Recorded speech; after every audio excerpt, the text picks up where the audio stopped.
Daf Kuf Tes Amud Beis, 2 lines from the top. Omer Ravashi, Omer li Ravan Bar Chinan, Shulchan Shel Mikdash Shel Prokim Hava. The Shulchan Azov that's in the base of Mikdash, it had to be made of detachable parts. It had to be made of different components, different parts that could be assembled and taken apart.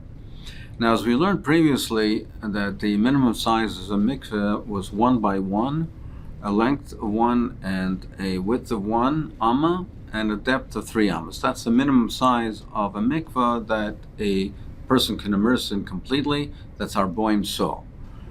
And the assumption is that the mikveh that was in the base of Mikdash, that was in the Azora, the mikveh was a minimum size because to avoid taking up space, they needed a space, and they would therefore have the mikveh only the minimum size of kashas. So therefore, if that's the case, the shulchan, if it became tameh, they would have to be toivelit. It had to be made out of different components. It had to be detachable because you couldn't be toivel the entire shulchan in a minimum size mikveh. The Torah says the shulchan tahira, which the Gemara is medaik and chagiga. That means, therefore, it's tahira means it's capable of becoming tameh. The shulchan is therefore something that could become tameh, and if it does become tameh, one has to immerse it in a mikveh. You have to be toivel in a mikveh. Now, the assumption again is that the mikveh in the base of Mikdash was the minimum size, so as not to take up more space than was necessary, and therefore the shulchan, which was 1 by 2, it had a length of 2 ammas and a width of 1 amma by a height of 1.5 ammas. You couldn't be toivel that in a mikveh that was 1 by 1 by 3. You couldn't be toivel it in that type of a mikveh in something with those dimensions.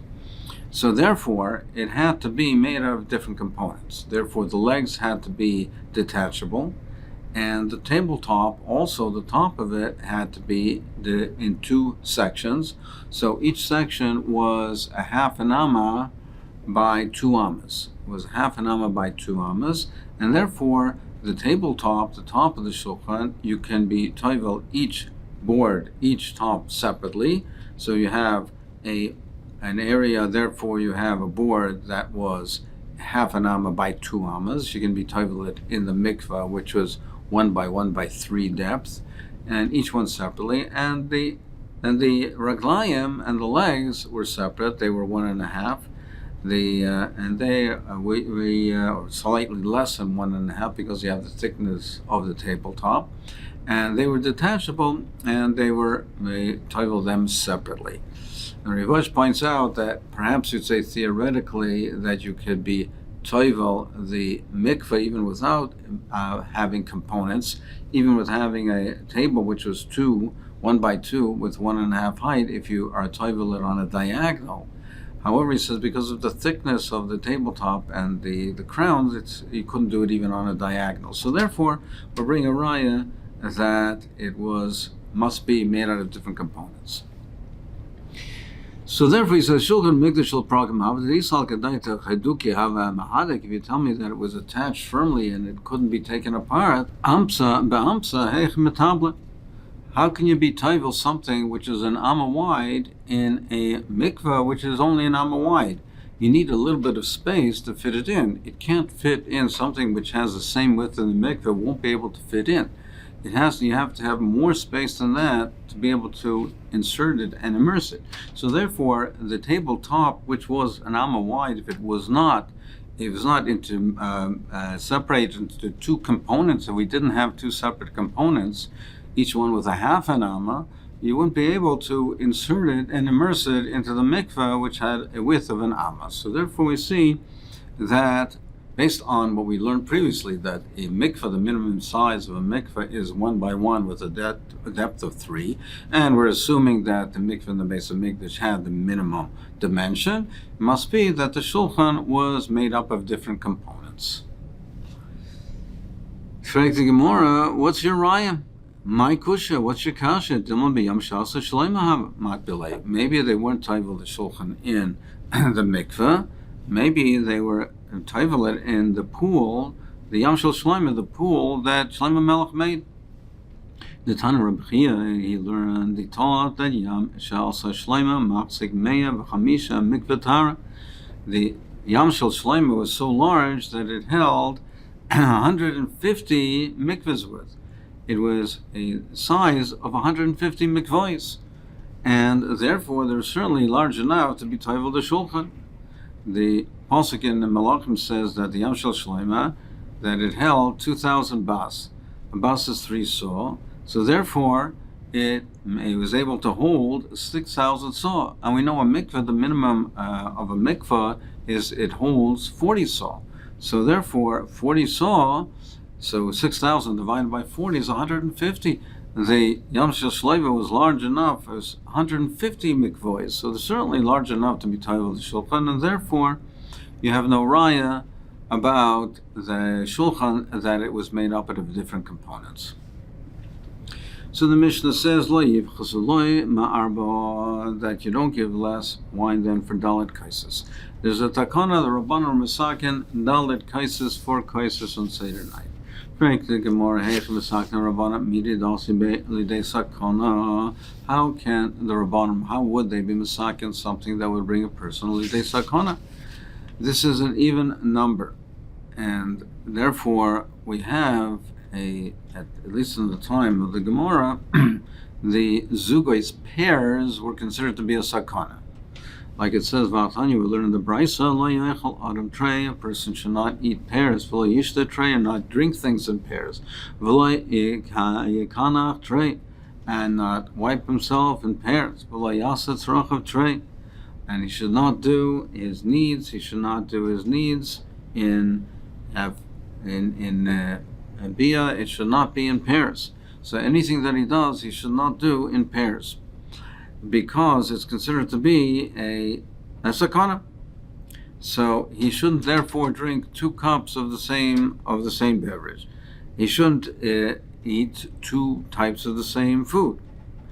He shouldn't therefore have dalet kaises, because dalet kaises is 2 pairs of 2. It's considered to be zugos. The time of the Gemara, zugos, things done in pairs, were considered to be a sakana. The way most Rishonim learn that it was a form of kishuf, and that kishuf could be harmful to a person. Someone could perform kishuf in this manner and harm a person. And even though nowadays we don't seem to see it, but the most Rishonim learn that if there is something that is kishuf, that's barak menusa, it is considered to be a sakana. That the Torah asers kishuf, but that there is a kishuf could have an effect. If you see that it's practiced and it does harm people, it does have an effect, we have to be concerned about that. The Rambam has a different approach, and he learns it more in, not literally, he doesn't learn it literally in this sense, but most of the Rishonim do learn it literally. The Ramban, the Rashba, other Rishonim, they do learn it literally. And therefore the meaning over here is that these things were considered to be a sakana. At that time, it was a sakana that people could be harmed if they did things in pairs, that kishuv could take effect on a person who did things in pairs. So therefore the question is, how can the Chachamim institute something that makes a person susceptible to a sakana? Omar Rav Nachman, he says, Omar Kro, we're not worried about Seder night, because the Torah says, Leil Shimurim, that night, we see Mitzrayim, is a Leil Shimurim. So we darshan a Leil Ameshumar Obo Min HaMazikin. A night that's Shimurim. That not only a night that we anticipate, is a Leil, the night that is Meshumar, it's guarded from Mazikin, from these types of Mazikin, from sorcery, from spirits, from Masechet. So therefore, it's not a sakana on Seder night. Rav Amri says a different terrace is Kaishal Bracha Mitzaraf L'Tayv Avan Mitzaraf L'Ra. There's dalet kaises, there are 4 kaises. There's 3, and one of the 4 is the Kaishal Bracha. But the Kaishal Bracha, it's a Kaishal Bracha, so therefore it doesn't combine with the other ones to make up zugais, to make up pairs, to mean therefore there's something harmful. It's only Mistarv for good, it only combines for something good, and therefore the Mazikim would not be a problem. Ravina Amar, he says, a third pshat, Arba Kasit Takin Rabbana Derech Cheres. The Rabbanon Masakin 4 cups. Each one is their cheres. Each one represents freedom, cheres. It's to show that we taken out of slavery. Kol chad v'chad mitzvah ba'api nafshe. Each one is a mitzvah ba'api nafshe. It's its own independent mitzvah. So therefore, we don't view it as being 4 kaises, even though in sum total there are 4 kaises, but we don't view it as being 4 kaises. We view it as being 1 kais. There's 1 kais, and 1 kais is done 4 times, but they don't combine together because each one is an independent mitzvah on its own, and therefore it's not zugais, it's not pairs, it's looked at and viewed as 1 kais. Each kais demonstrates our cheres, and there are 4 separate kaises, each one of 1 kais, and therefore there's no problem of, and no sakana of zugais and mazikin, and therefore we are not concerned.